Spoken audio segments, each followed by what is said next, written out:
انسان قیافه غیر انسانی این جنایتکارا رو که میبینه واقعا وحشت میکنه. چگونه میشود فردی به راحتی آدم کش شود؟ برای دیدن تکفیری ها پا گذاشتیم به منطقه‌ای حساس، زبدانی، منطقه‌ای استراتژیک در سوریه که یک سمتش مرز جولان اشغالی و رژیم صهیونیستی است و یک طرفش لبنان و اهمیتی دیگر هم دارد.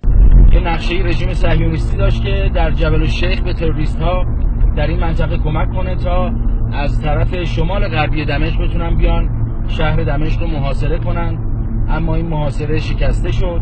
گزارش از آنجا آغاز می شود که شنیدیم بیش از 100 تروریست میخواهند از اینجا خارج شوند، آن هم با نظارت سازمان ملل.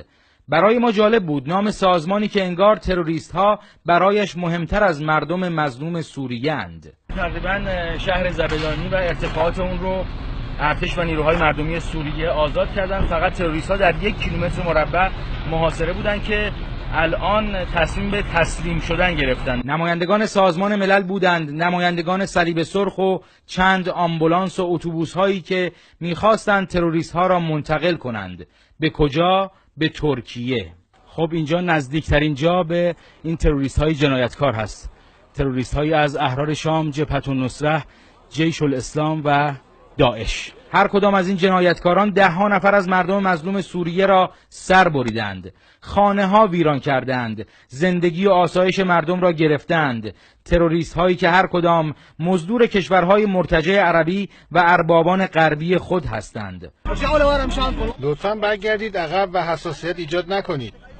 حالا که ارتش و نیروهای مردمی سوریه به زبدانی مسلط شدند و تکفیری ها در محاصره شدید رزمندگان سوری گیر کردند، سر و پای سازمان ملل پیدا شد تا تروریست ها را خارج کند. الحمدلله، شکر خدا اوضاع خوبه و به یاری خداوند ارتش سوریه علیه دشمنان پیروزه. نگاهمان به نگاه یکی از جنایتکاران افتاد. ذره‌ای شرم نکرد که مردم او را در قاب تصویر نگاه می‌کنند.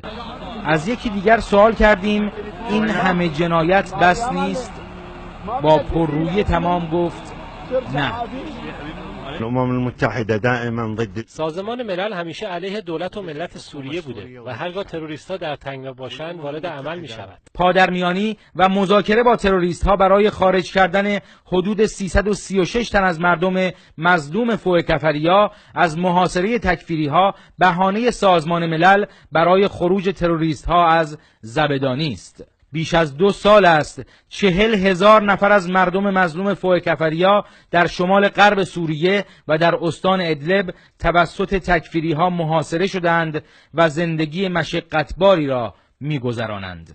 تصاویری رو که مشاهده می‌کنید همین تروریست هایی هستند که شهر زبدانی رو به این روز در آوردن. حالا خسته شدن و کم آوردند و گفتن که ما می‌خوایم منتقل شیم به جای دیگه.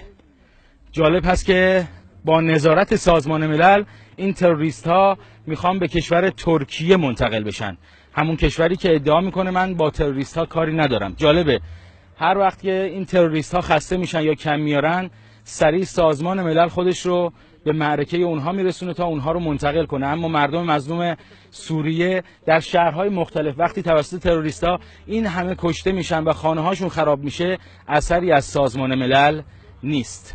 ایمان مرآتی، خبرگزاری صدا و سیما، زبدانی.